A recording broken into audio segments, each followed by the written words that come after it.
संस्कृत भाषा शिक्षण में आप सबों का हार्दिक स्वागत है। नमो नमः। नमो नमः। संस्कृत भाषा शिक्षणे भवतां सर्वेषामपि स्वागतम्। आगच्छन्तु संस्कृत संभाषणस्य अभ्यासं कुर्मः।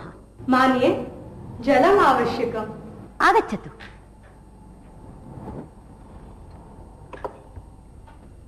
काफी आवश्यकं? मास्तु मास्तु। चायम् आवश्यकं? मास्तु। किम् आवश्यकं? जलम् आवश्यकम्। स्वीकरोतु। किञ्चित् आवश्यकम्? आम्। स्वीकरोतु। पुनः किञ्चित्? मास्तु मास्तु। मास्तु? पर्याप्तम्। पर्याप्तं। धन्यवादः। स्वागतम्। धनम् आवश्यकं? धनम् आवश्यकं? मास्तु वा धनं? धनम् आवश्यकं। धनं मास्तु।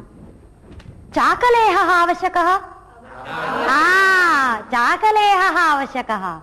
मिष्टान्नम् आवश्यकं? मिष्टान्नं मधुरम् आवश्यकं? मधुरम् आवश्यकं। किम् आवश्यकं? मधुरम् आवश्यकं। शिक्षणम् आवश्यकं? शिक्षणम् आवश्यकं? मास्तु मास्तु। शिक्षणं मास्तु। संस्कृतम् आवश्यकं वा? संस्कृतम् आवश्यकं। धनम् आवश्यकं। वस्त्रं? जलम् आवश्यकं?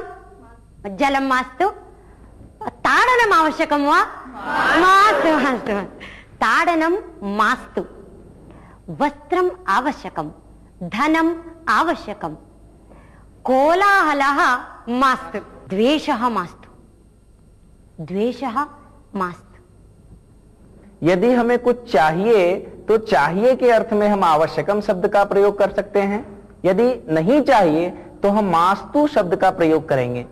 पर्याप्त के अर्थ में पर्याप्तम शब्द का प्रयोग किया जाता है। इदानीम् एकम् अभ्यासं कुर्मः। रोहिता, भवान् आगच्छतु। अहं भवतः युतकं वदामि, भवान् मम युतकं वदतु। सर्वे वदन्तु रोहितस्य युतकम्। अस्तु?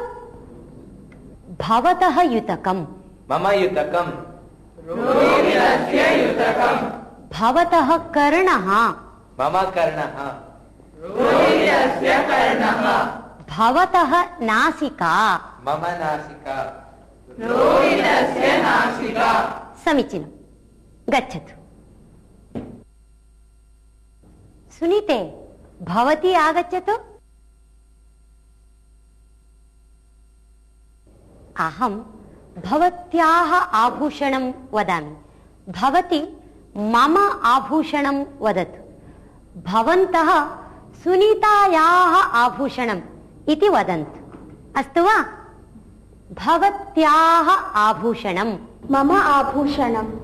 सुनीतायाः आभूषणम्। भवत्याः घटी। मम घटी। सुनीतायाः घटी। भवत्याः केशः। मम केशः। सुनीतायाः केशः। साधु साधु। पुनः एकम् अभ्यासं कुर्मः। कः कस्य मित्रम् अथवा का कस्याः सखी इति भवन्तः वदन्तु। उदाहरणं वदामि। रोहितः अभिषेकस्य मित्रम्। सुनीता प्रियाङ्कायाः सखी। इदानीं भवन्तः वदन्तु। कृष्णः वदतु। रोहितः अभिषेकस्य मित्रः। मित्रम्। रोहितः अभिषेकस्य मित्रम्। उत्तमम्। मधुरा श्रुत्याः सखी। उत्तमम्। इदानीं वयं बहुवचनस्य अभ्यासं कुर्मः। छात्रः, छात्राः, दन्तकूर्चः, दन्तकूर्चाः, दन्तकूर्चः, दन्तकूर्चाः, उत्तमम्। चषकः, चषकः, चषकाः, चषकाः, चषकः, चषकाः। बालकः,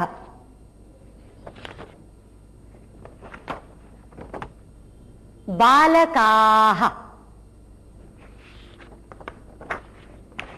बालकः, बालकाः। सैनिकः, सैनिकाः। उत्तमम्। वृक्षः, वृक्षाः। ये सब अकारांत पुल्लिंग शब्द हैं। इन शब्दों के बहुवचन में सिर्फ आ की मात्रा जोड़ी जाती है, इसलिए इन दोनों रूपों के भेद को हम यहाँ ध्यान पूर्वक सुनेंगे। छात्रा, छात्राः, पत्रिका, पत्रिका, पत्रिकाः, पत्रिका, पत्रिकाः। सिक्तवर्तिका, सिक्तवर्तिकाः। पेटिका, पेटिकाः, पेटिका, पेटिकाः। उत्पीठिका, उत्पीठिकाः, उत्पीठिका, उत्पीठिकाः। ये सब आकारांत स्त्रीलिंग शब्द हैं। इन शब्दों के बहुवचन में सिर्फ विसर्ग अधिक रह जाता है। लेखनी, लेखन्यः, लेखनी, लेखन्यः। लेखनी, लेखन्यः, लेखनी, लेखन्यः। अङ्कनी, अङ्कन्यः, अङ्कनी, अङ्कन्यः। घटी, घट्यः, घटी, घट्यः। कूपी, कूप्यः, कूपी, कूप्यः। ये सब ईकारांत स्त्रीलिंग शब्द हैं। इन शब्दों के बहुवचन में थोड़ा सा परिवर्तन हो जाता है, जो हम यहाँ ध्यान पूर्वक देखेंगे। पर्णम, पर्णानि, पर्णम, पर्णानि। पुस्तकम, पुस्तकानि, पुस्तकम, पुस्तकानि। कंकणम, कंकणानि, कंकणम, कङ्कणानि। फलम, फलानि, फलम्, फलानि। संगणकम, संगणकानि, संगणकानि, संगणकम, संगणकानि।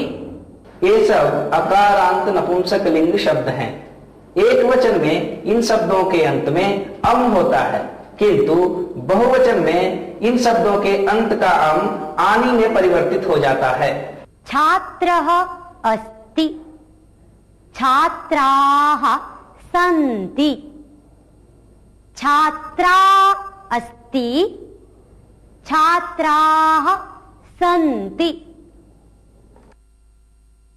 दन्तकूर्चः अस्ति, दन्तकूर्चाः सन्ति, दन्तकूर्चः अस्ति दन्तकूर्चाः सन्ति दन्तकूर्चाः वदन्तु दन्तकूर्चाः दन्तकूर्चाः सन्ति दन्तकूर्चाः सन्ति चमसः चमसः अस्ति चमसाः सन्ति अंकनी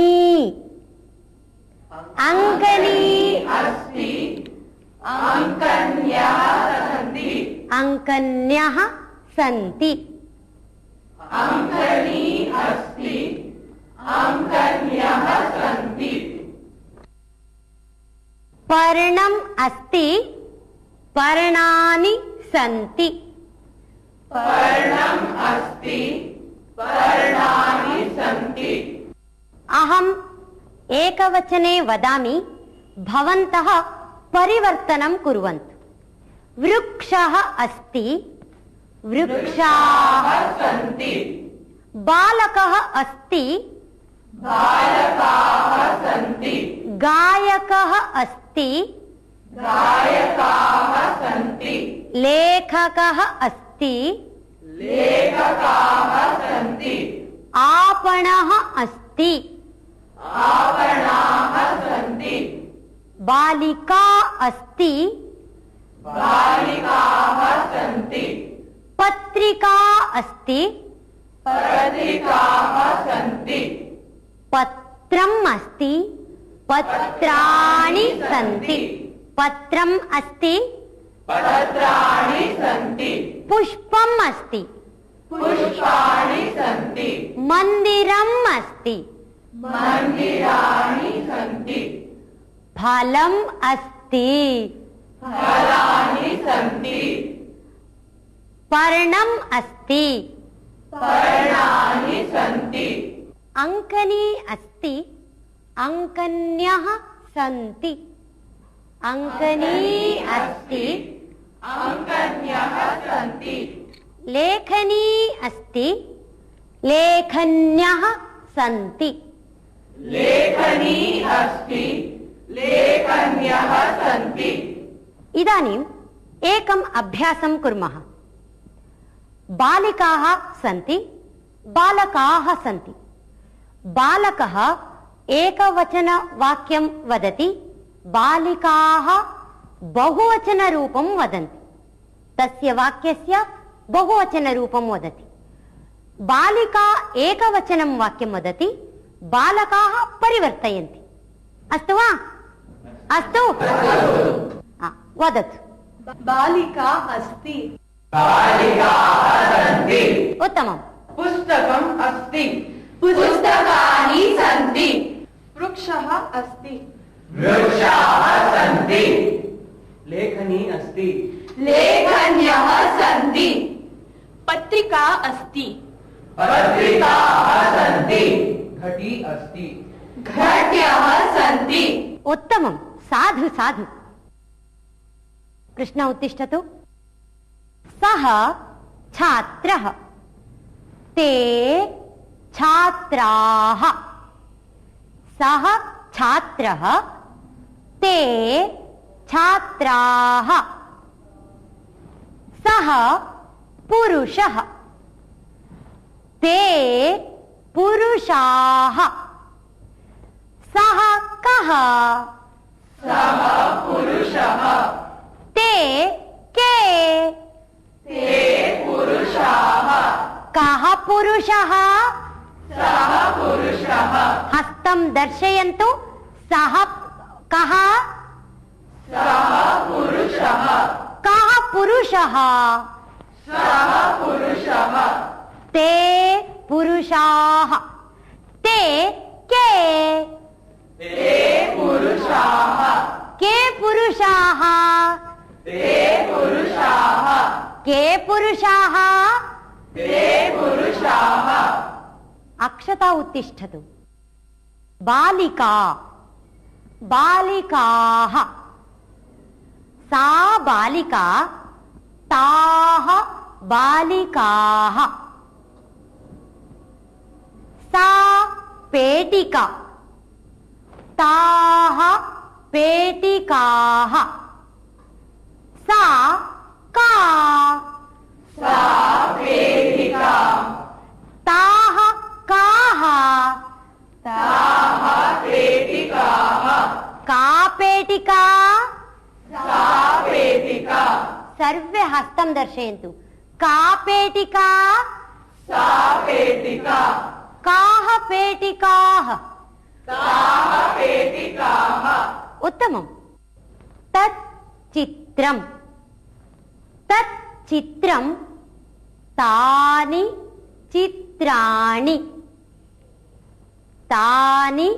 चित्राणि तत् किम् तच्चित्रम् तानि कानि तानि चित्राणि समीचीनम् ते वृक्षाः एते छात्राः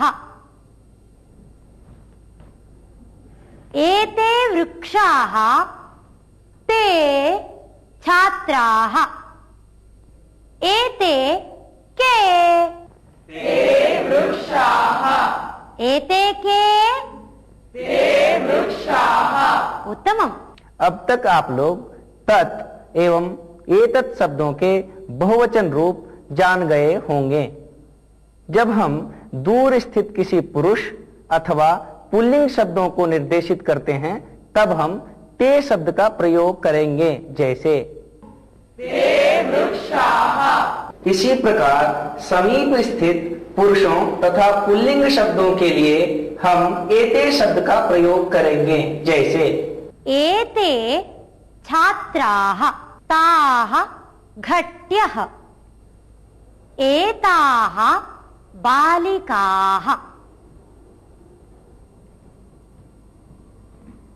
एताः घट्यः ताः बालिकाः एताः घट्यः ताः बालिकाः एताः काः ताः घट्यः काः घट्यः ताः घट्यः एताः काः ताः घट्यः बहु समीचीनम् इसी प्रकार दूर स्थित महिलाओं तथा स्त्रीलिंग शब्दों के लिए हम ताह शब्द का प्रयोग करेंगे तथा समीप स्थित महिलाओं तथा स्त्रीलिंग शब्दों के लिए हम एताह शब्द का प्रयोग करेंगे, जैसे ताः घट्यः एताः बालिकाः।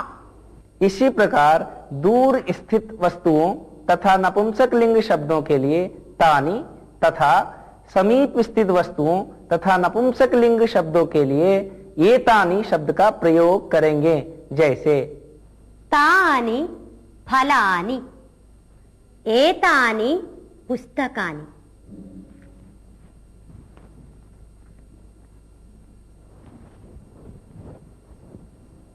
तानि पुस्तकानि एतानि फलानि एतानि फलानि एतानि कानि तानि फलानि एतानि कानि तानि फलानि साधु साधु भवान् बालकः भवन्तः बालकाः भवती बालिका भवत्यः बालिकाः अहं भारतीया वयं भारतीयाः वयं के वयं भारतीयाः वयं के वयं भारतीयाः अहं देशभक्ता वयं के वयं देशभक्ताः वयं के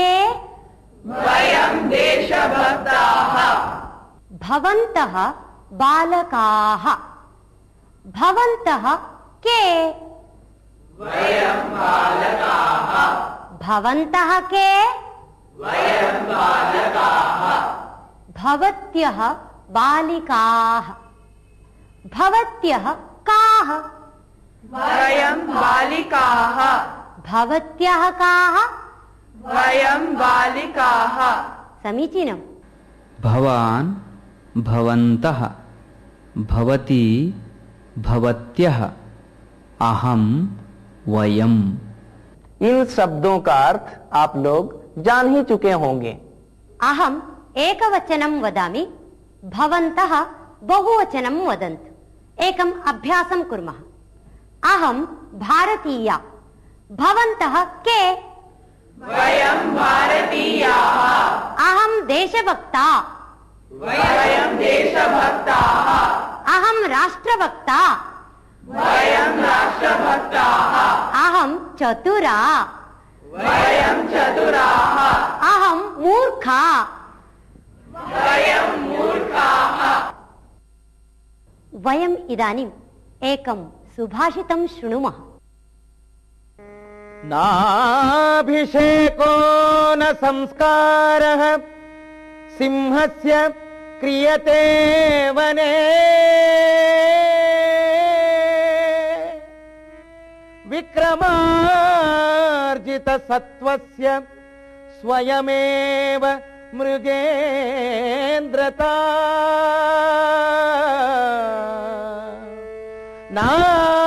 नाभिषेको न संस्कारः सिंहस्य क्रियते वने विक्रमार्जित सत्वस्य स्वयमेव मृगेन्द्रता स्वयमेव मृगेन्द्रता स्वयमेव मृगेन्द्रता स्वयमेव मृगेन्द्रता। वयम् इदानीं यत् सुभाषितं श्रुतवन्तः तस्य अर्थः एवमस्ति। सिंहः वनराजः इति प्रसिद्धः, किन्तु तस्य कोऽपि अभिषेकं न करोति, कमपि संस्कारं न ददाति, तथापि सः वनराजः कथं? सः स्वसामर्थ्येन एव स्वप्रयत्नेन एव वनस्य आधिपत्यं प्राप्नोति। एवमेव सामर्थ्यवान् पुरुषः स्वस्य प्रयत्नेन एव अत्युन्नतं पदं प्राप्तुं शक्नोति। इस सुभाषित का अर्थ बहुत ही मनोरम तथा शिक्षाप्रद है। सुभाषितकार यहाँ हम सबसे कहते हैं कि वन में सिंह का न तो कोई राज्याभिषेक करता है और न ही उसे कोई सजाता है, धजाता है, उसका संस्कार करता है। फिर भी वह अपने केवल सामर्थ्यों के बल पर ही बिना किसी सहायता के वन का राजा कहलाता है, वनराज कहलाता है। ठीक उसी प्रकार सामर्थ्यवान मनुष्य भी अपने प्रयत्नों के बल पर, अपने प्रयासों के बल पर बिना किसी सहायता के ही उच्च पदों को आसीन होता है, श्रेष्ठ पदों को प्राप्त करता है। वयम् इदानीम् अति सरलां रम्यां कथां शृणुमः। एकां कथां वदामि। कश्चन वृद्धः अस्ति, सः बहु निःशक्तः, तस्य शक्तिः नास्ति, जीर्णं शरीरम् अस्ति, चलितुं न शक्नोति। सः बुभुक्षितः अस्ति, सः एकं वनं गच्छति, वने सर्वत्र भ्रमणं करोति, खादितुं किमपि लभ्यते वा इति सर्वत्र भ्रमणं करोति। सः एकं वृक्षसमीपं गच्छति, वृक्षं पश्यति, उत्तमानि फलानि सन्ति, किन्तु फलानि उपरि सन्ति। सः वृद्धः चिन्तयति, फलानि उपरि सन्ति, अहं निःशक्तः अस्मि, कथं प्राप्नोमि, किं करोमि इति चिन्तयति। वृक्षः उन्नतः अस्ति, अहं निश्शक्तः अस्मि, आरोहणं कर्तुं न शक्नोमि, किं करोमि, कथं फलं प्राप्नोमि इति चिन्तयति। वृक्षस्य उपरि वानराः सन्ति। वृद्धः एकम् उपायं करोति। एकं शिलाखण्डं स्वीकरोति, शिलाखण्डम् उपरि क्षिपति। वानराः कुपिताः भवन्ति, फलानि अधः क्षिपन्ति। वृद्धः सन्तोषेण फलं सर्वं खादति, बहु सन्तुष्टः भवति। कथायाः अर्थं ज्ञातवन्तः? धन्यवादः। नमो नमः।